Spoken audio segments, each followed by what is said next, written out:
Film dimulai dengan sebuah narasi di mana sebuah asteroid jatuh menuju ke bumi. Melihat hal ini, para pakar di seluruh dunia menerbangkan roket untuk menghancurkan asteroid tersebut. Tapi akibat dari bentrokan ini menghasilkan zat kimia yang menyebabkan hewan berdarah dingin bermutasi menjadi monster.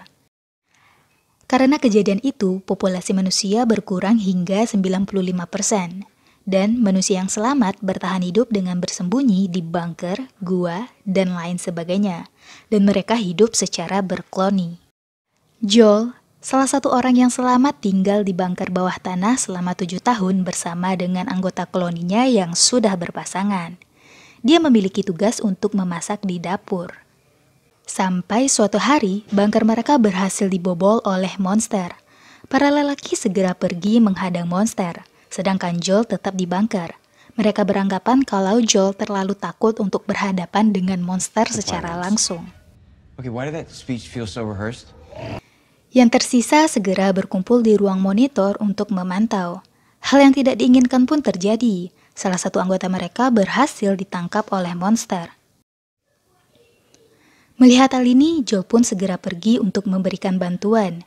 Di tengah perjalanan, dia bertemu dengan monster yang membobol markas mereka, dan dia hanya bisa berdiri ketakutan. Saat hendak dimangsa, untungnya anggota kelompok datang tepat waktu.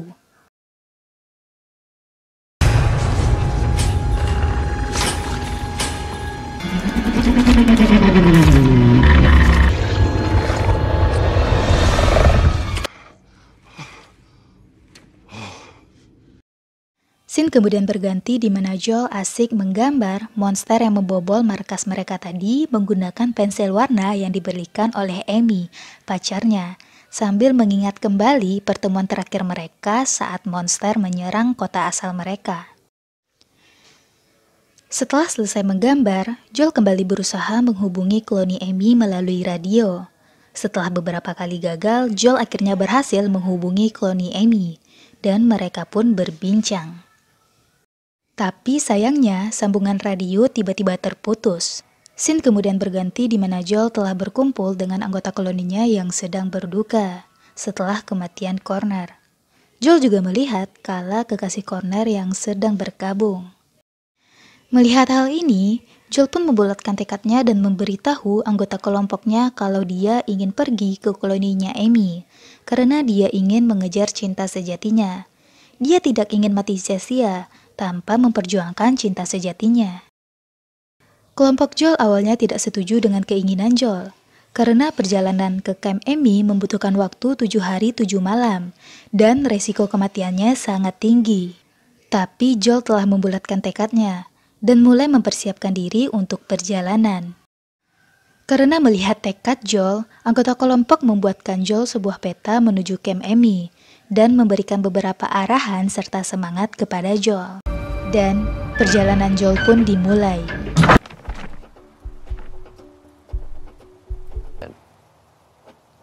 Split the difference. Go this way.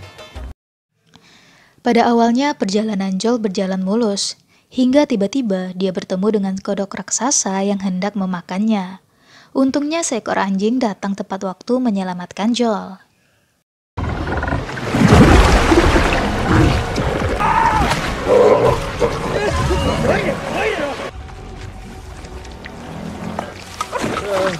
Setelah berhasil melarikan diri, Joel pun berlari mengikuti anjing tersebut. Akhirnya sampailah Joel di sebuah bus tempat di mana anjing itu tinggal. Ternyata nama anjing itu Boy. Dia hidup sendirian setelah majikannya meninggal. Jadi Joel pun memutuskan untuk bermalam di sana. Keesokan paginya setelah menggambar katak dan menuliskan beberapa kelemahannya, Joel pun melanjutkan perjalanannya kembali.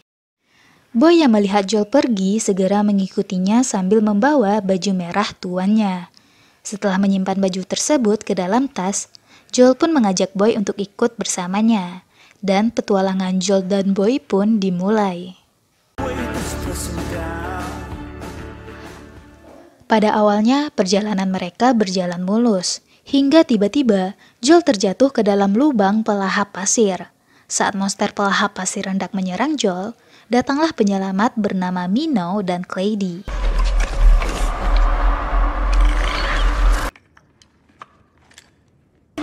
go! Put it right in the foot and grab on!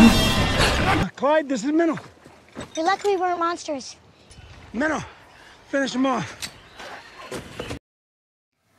Clady pada awalnya sempat heran, kenapa Joel yang tidak memiliki pengalaman nekat keluar dari bunkernya. Dan Joel pun menjawab kalau dia ingin mendatangi koloninya Amy, pacarnya. Mendengar hal ini, Clady pun mengajak Joel bersamanya. Di tengah perjalanan, Clady memberitahu Joel kalau dia sedang diikuti oleh monster kejam. Karena monster itu telah menandai aroma Joel, dan mereka pun bergegas pergi. Always survey from high ground when possible. Always. Sampai tiba-tiba, mereka berpapasan dengan siput batu. Clady pun menyuruh Joel membuka bajunya dan memberikannya kepada siput batu, agar aroma Joel tersebar di seluruh lereng.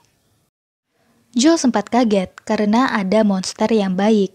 Minnow pun memberitahu Joel kalau sifat monster terlihat dari matanya. Thank you, Mr. Boulder Snail. Pada malam harinya mereka beristirahat di gua, dan Joel kembali menggambar monster yang mereka temui hari ini. Clady pun mengatakan kalau jurnal Joel bisa menyelamatkan banyak orang di luar sana. Setelah beristirahat sebentar, mereka pun melanjutkan perjalanan kembali. Dan selama di perjalanan, Clady dan Minnow mengajari Joel banyak hal, seperti bagaimana cara memanah, bagaimana cara menyintas agar selamat, dan beberapa pengetahuan umum tentang serangga dan bagaimana cara mengatasi buah-buahan atau binatang yang beracun. Akhirnya, tibalah waktu di mana mereka harus berpisah. Minnow dan Clady melanjutkan perjalanan mereka ke dataran tinggi bersalju. Sebelum pergi, Clady memberikan Joel granat untuk keadaan darurat. Joel dan Boy pun melanjutkan perjalanan mereka kembali berdua saja. Because this girl, she means a lot to me. You're gonna be okay. This might come in handy too. Come on, boy. Setibanya di tepi danau, sikap Boy tiba-tiba berubah menjadi aneh dan berlari untuk bersembunyi. Joel yang melihat itu pun membujuk Boy, tapi tiba-tiba seekor lipan raksasa menyerang mereka. Hey, really gotta go. Please get out from under the duck.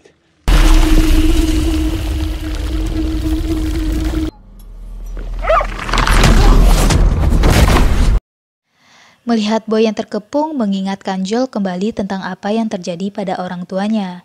Tidak ingin berakhir sama, Joel pun memberanikan diri untuk menembak lipan tersebut dengan panahnya hingga tewas. Dan Boy pun selamat.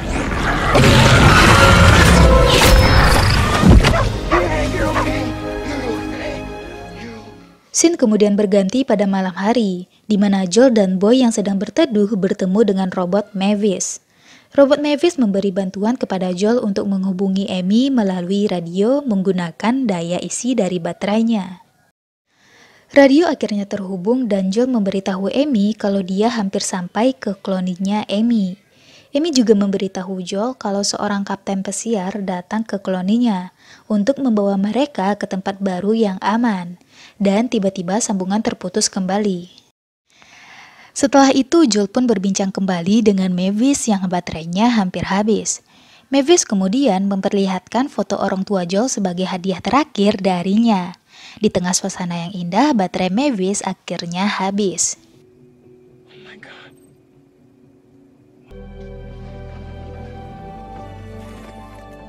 Would you like to hear a song? Yeah. And the land is dark. Be afraid.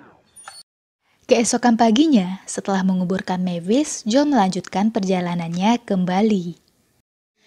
Sayangnya, di tengah perjalanan mereka bertemu dengan sang ratu. Clady sempat memberitahu untuk tidak berisik saat menghadapi sang ratu. Tetapi Boy malah berlari saat melihat baju tuannya hanyut di sungai. Untungnya, Joel berhasil mengalahkan sang ratu dengan granat yang diberikan Clady.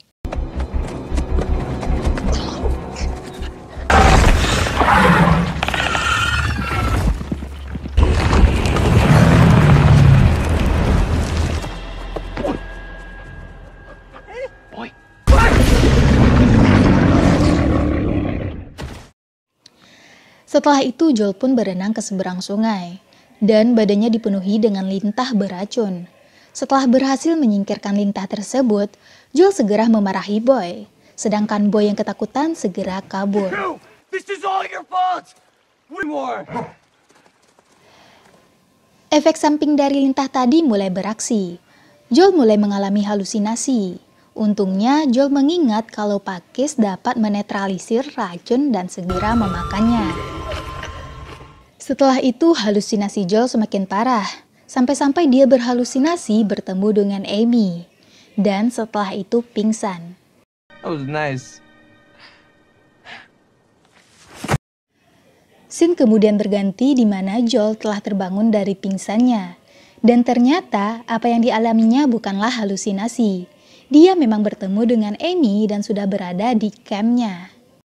Mereka pun berbincang dan bernostalgia.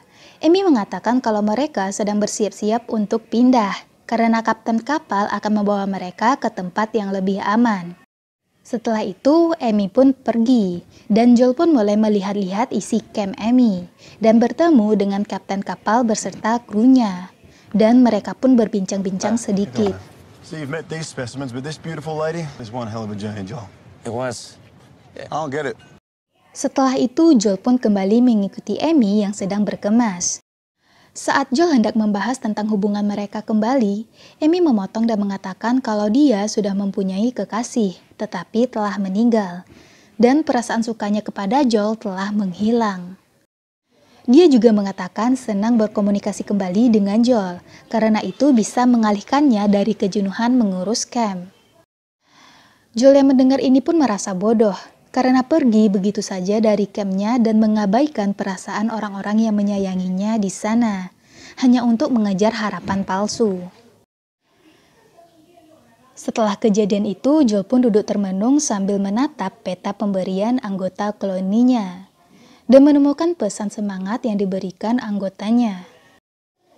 Setelah kejadian itu, Joel pun mencoba menghubungi anggota koloninya melalui radio dan tersambung. Dengan semangat, Joel menceritakan apa yang dialaminya di dunia luar. Anggota koloninya dengan semangat mendengarkan, tapi sayangnya sambungan radio tiba-tiba terputus secara mendadak. You simply surviving that journey, it's incredible. We're proud of you, Joel. Guys?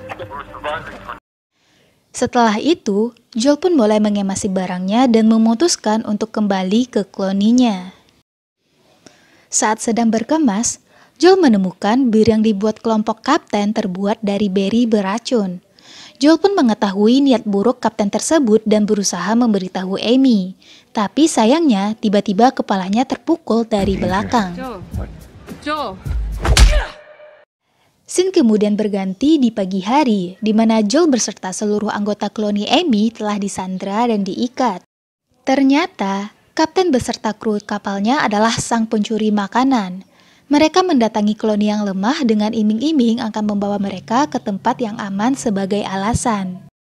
Setelah berhasil mencuri makanan koloni Amy, dia bermaksud menjadikan mereka sebagai santapan kepiting raksasa yang diikatnya di kapal. Setelah berhasil melepaskan ikatan, Amy melawan kru kapal, sedangkan Joel melawan kepiting raksasa.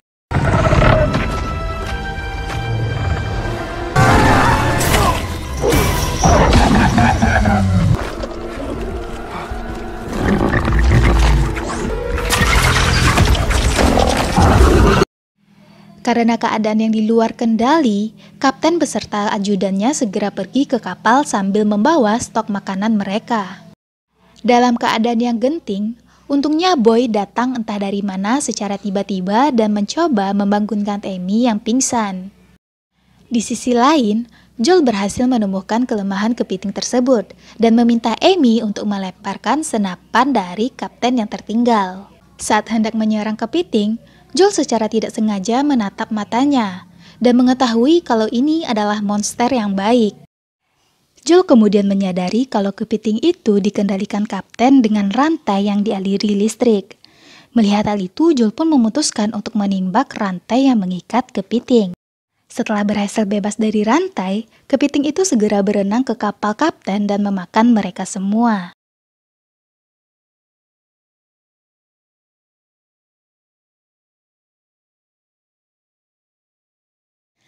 Setelah semua masalah selesai, Joel pun berpamitan dengan Amy dan memberikannya jurnal tentang panduan bertahan dari monster yang dia buat. Bersama dengan Boy, Joel pun melanjutkan perjalanan kembali ke kloninya. Dan betapa terkejutnya dia ketika menemukan atasan bunker telah hancur. Untungnya semua anggota kloninya masih hidup.